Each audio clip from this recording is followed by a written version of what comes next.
makes it very difficult for many Native families. Makes it very difficult for many Native families. And they need some help, and that's really where they fall through the cracks. Is there a double standard when the victims are Aboriginal? Is there a double standard when the victims are Aboriginal? I'll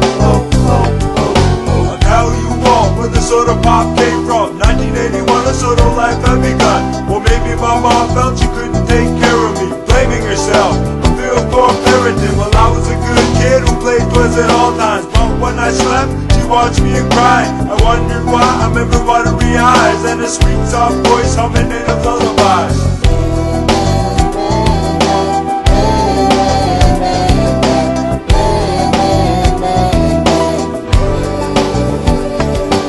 Yeah, the so-called forgotten victims. There are two standards. One, for white society, the other, when the victims in particular are Aboriginal.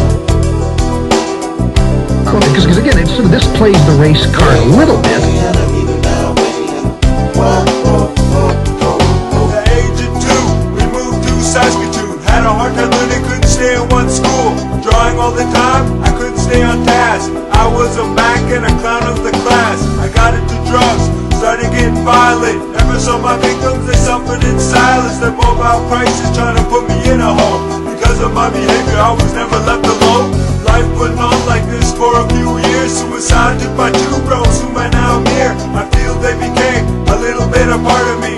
Rest in peace, deceased Joey and Harvey. I used to pour beer for you at every party. I hardly do it anymore, out of respect. Life in the hood was good when I made the right connects. You better believe I was a medicated wreck. I ate a bunch of pills that the doctors gave me.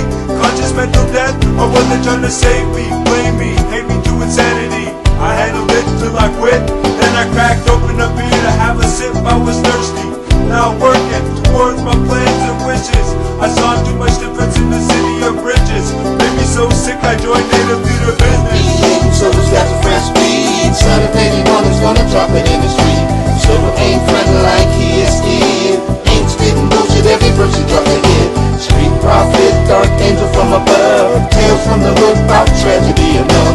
Native MC and the Black Indian, singing about struggle in the times we are in. Tobacco in the air to bless this land around me. Bow my head in prayer, power chanting, feeling proudly like warriors coming on with hair black and long. We can't stop change, what remains is our songs. Need Soto-Pawp, warrior of hip-hop. Creator, give me another day, don't wanna stop. Making people dance when I sing in Geechi time. So sublime, elevating native pride. All the old ones back again with native rhymes. Coming through a new way, make a better life. We gotta be strong and know how to stop it. That's why I'm on the mic, Soto-Pawp it. All MCs unite in peace. World Party is official, stress-free. Terror Squad, Red Nation 2. Calling equal and the rest of the crew. Scream out loud, stop the violence, consolidate, build alliance, save a nation, tell me what you're gonna do. Bring in the real shit, spit in the truth. Police will tell you that they treat all of these people in the same way, and frankly, John, I don't buy that. Bodies began to show up. West Saskatoon, south and west, were unified by certain factors. They were Aboriginal. They were Aboriginal, yes. I got into drugs, started getting violent. Never saw my victims, they suffered in silence. The mobile crisis trying to put me in a hole. Because of my behavior, I was never left alone. Need Soto-Pawp, warrior of hip-hop. Creator, give me another day, don't wanna stop. The tobacco in the air to bless this land around me. On my head in prayer, power chanting, feeling proudly like can't stop change, what remains is our songs. On and on and on and on and on. But it makes it very difficult for many Native families.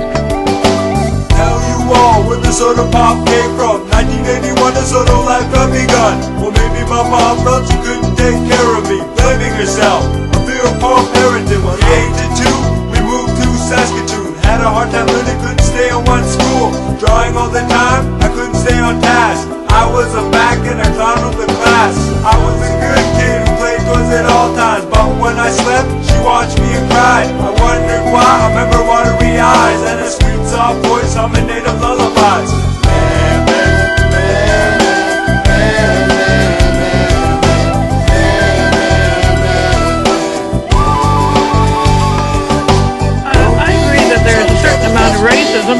because there's also sexism. And as I say, I wonder if it's not only racism, which is brought up quite plainly in a lot of things, but is it also sexism?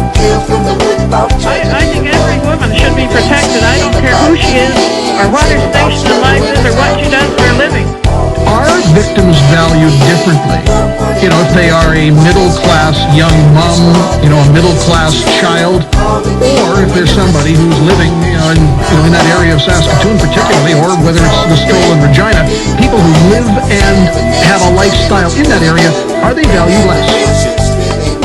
I can't quite think whether it's a value, but I wonder what value the media puts on it. Is it more sensational if there's some young Indian mother who was killed, or is it more sensational if it's a middle-class mother who was killed?